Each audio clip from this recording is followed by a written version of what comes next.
La politique de logements sociaux au Sénégal, le prétexte l'audition du ministre de l'Urbanisme, du Logement et de l'Hygiène publique, Abdou Karim Fofana, face au HCCT aujourd'hui, donc depuis ce matin.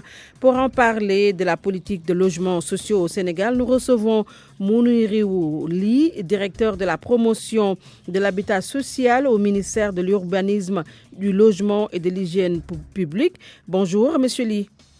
Bonjour, Madame Binta Diallo. Nous recevons également Jean-Pierre Dieng, secrétaire général de l'UNCS, l'Union nationale des consommateurs du Sénégal et membre de la Fédération sénégalaise des consommateurs.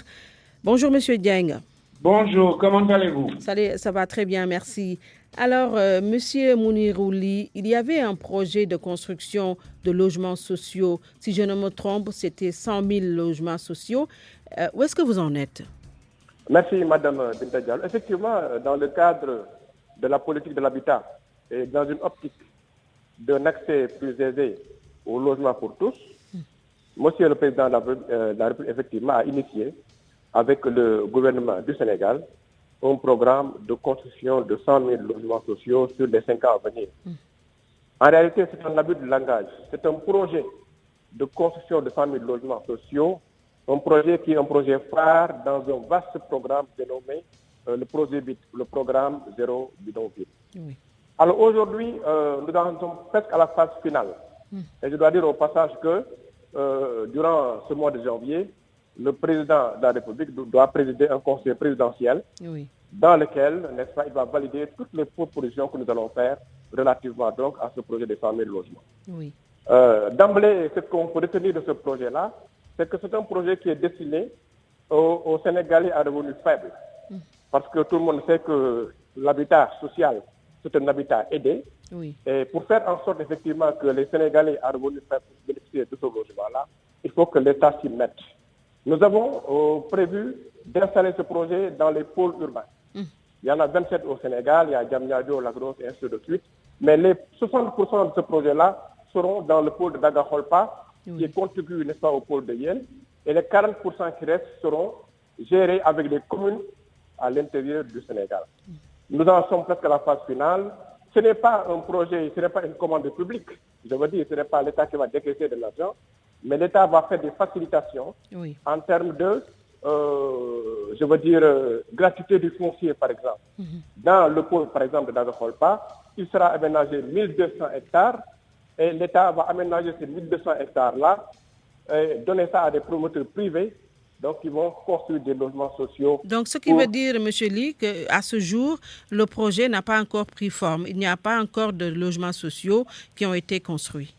On a commencé avec, mais de façon encore très molle, avec certaines communes, Noto Dioba, c'est les communes qui sont environnantes de Dakar. Oui. Mais vous comprendrez aisément avec moi qu'il faut attendre le conseil présidentiel pour que le président valide toutes les propositions que nous sommes en train de faire. Oui. Mais tout le travail vraiment thématique, stratégique a été déjà fait.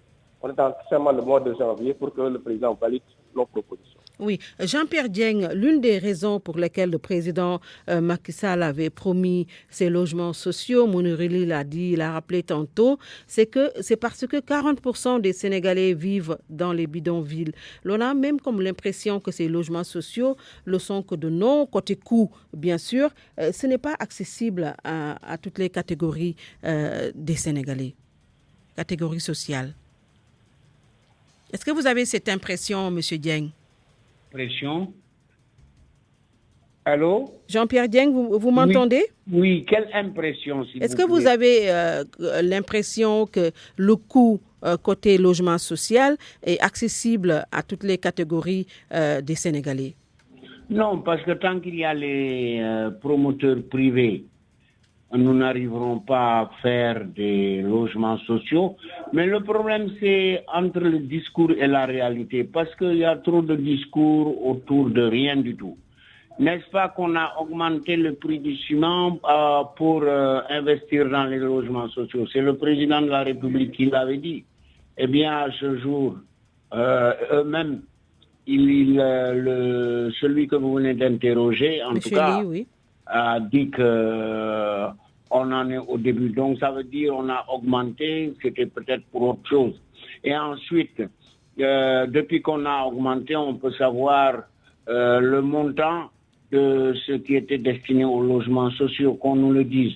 Je pense que c'est vraiment les promesses à n'en plus finir qu'on n'arrive pas à mettre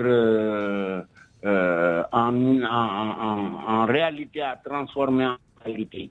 Ça, c'est le constat. Maintenant, il y a des structures par rapport à ça. Nous avons les HLM. Oui. Nous avons la BHS. Oui. Mais pourquoi laisser ces structures au profit de privés? Le privé, son rôle, c'est de faire du profit. Alors que l'État, son rôle, c'est le bien-être social.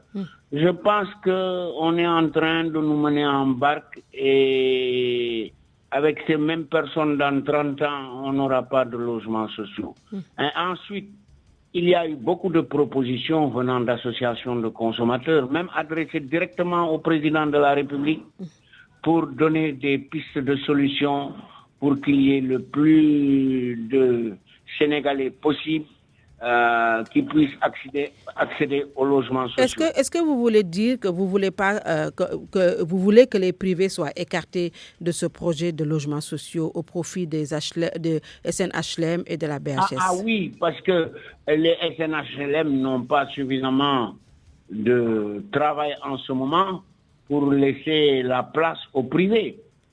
Mais ça, c'est des conflits d'intérêts. Si on veut réellement nous prouver que le régime du président Macky Sall est au service des populations, qu'il donne à la SNHLM tous les pouvoirs qui lui sont conférés pour mettre à exécution sa mission et de mettre en place un management au service de l'État. Ça veut dire que plus de parachutage politique, que les personnes qui dirigent soient prises sur un concours national, qu'ils soient totalement indépendants et qu'ils ne soient pas inféodés au régime. Voilà les conditions réelles qui font que les gens puissent accéder aux logements sociaux. Il y a des préalables, tout le reste n'est que discours et tromperie à l'égard. Il faut écarter, Mounirili, les privés dans ce projet de construction de logements sociaux. C'est ce que dit le consumériste. Est-ce que vous êtes d'accord? C'est-à-dire, madame, j'ai beaucoup de respect pour le consumériste, mais j'ai l'impression qu'il n'a pas très bien compris. Oui. Alors, je vais quand même intervenir sur 3 points. D'abord, pour le coût du logement social, le coût de sortie, il est prévu entre 10 à 12 millions. Oui. Pour un F3. Oui. Ça, c'est vraiment ce qui est prévu parce que l'État met à disposition... Un F3, c'est-à-dire un F3 2 chambres salon, quoi, en termes... Oui. D'accord? D'accord. Alors, donc, c'est ce qui est prévu parce que l'État met à disposition le foncier et procède à des allègements fiscaux. Donc, tout ça, on constate que le promoteur doit pouvoir faire un logement social entre 10 et 12 millions. Relativement maintenant à la taxe sur le ciment, effectivement, aujourd'hui, sur chaque kilogramme de ciment, on demande aux Sénégalais de mettre 1 franc. Je pense que ça va faire 2000 francs par tonne de ciment. Et cette taxe-là va alimenter ce qu'on appelle le fonds de l'habitat social. Et c'est grâce à ce fonds de l'habitat social-là que les Sénégalais... Donc, ce sont les Sénégalais qui construisent leur propre habitat social. Non, c'est une participation à l'effort de construction. C'est ce qu'il faut comprendre. Oui. C'est grâce à ce fonds de l'habitat social que les Sénégalais à revenus faibles et les Sénégalais qui sont exclus du système bancaire, ça il faut le comprendre. Oui. Et c'est ça la nouveauté, effectivement. C'est qu'aujourd'hui, il faut être salarié. Il faut avoir des revenus réguliers pour pouvoir être pris en charge par la banque. Mais dans ce projet, on veut aller au-delà de tout cela, faire en sorte que le secteur informel est exclu de ce projet. Voilà, même le secteur informel, tous les Sénégalais, même issus de ce secteur informel, doivent pouvoir prétendre à ce logement social. C'est ça l'objectif. Donc, cette taxe sur le ciment-là va alimenter le fogologue et c'est le fogologue maintenant qui va permettre la prise en charge effectivement du secteur informel. Ensuite, il y a, je pense qu'il a parlé de la SNHLM et de la SICAP. Oui. On n'a jamais dit que la SNHLM et la SICAP ne vont pas construire. On n'a jamais dit cela. On a dit que ce n'est pas de la commande du public. Il a demandé à ce que plus de moyens soient attribués à la SNHLM. Et je vous rappelle que pour la mise la mise en œuvre de ce projet, on a créé des commissions. Les meilleurs experts du Sénégal dans le domaine de la banque, de la fiscalité, les architectes, la SNHLM, la SICAP, ont tous été conviés à ces rencontres-là et tous ont émis des vœux et ont fait des suggestions.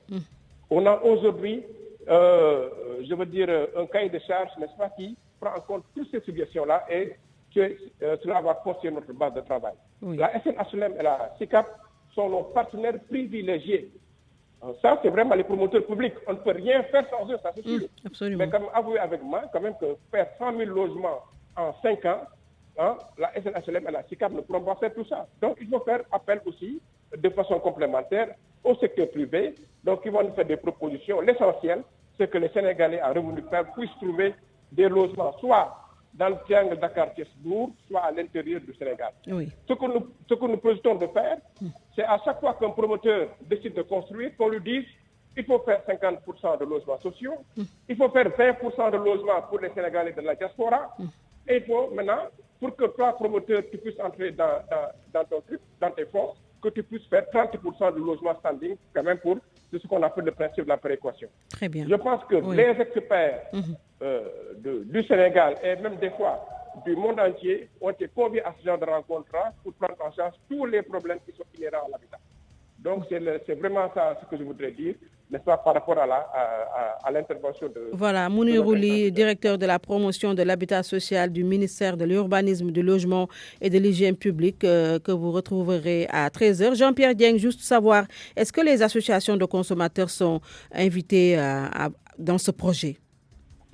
Franchement, non. Bon, maintenant, je présente mes excuses à M. Ly. Il comprendra que c'est le ton du Sénégalais lambda un peu fâché, mais j'ai beaucoup de respect pour les fonctionnaires. Oui. Et il en est un. Maintenant, franchement, nous n'avons pas été associés et nous l'invitons à associer les associations de consommateurs. Les experts ont leur vision. Peut-être que leur statut ne leur permet, ou bien fait qu'ils ne sont pas en fait des réalités du Sénégalais fatigué. Donc il serait bon que les Sénégalais, toutes couches confondues et présents dans les associations de consommateurs, puissent être conviés pour rectifier le tir. Absolument. Jean-Pierre Dieng que nous allons retrouver à 13h. C'est la fin de ce journal. À la technique, il y avait Abdoulaye Diop.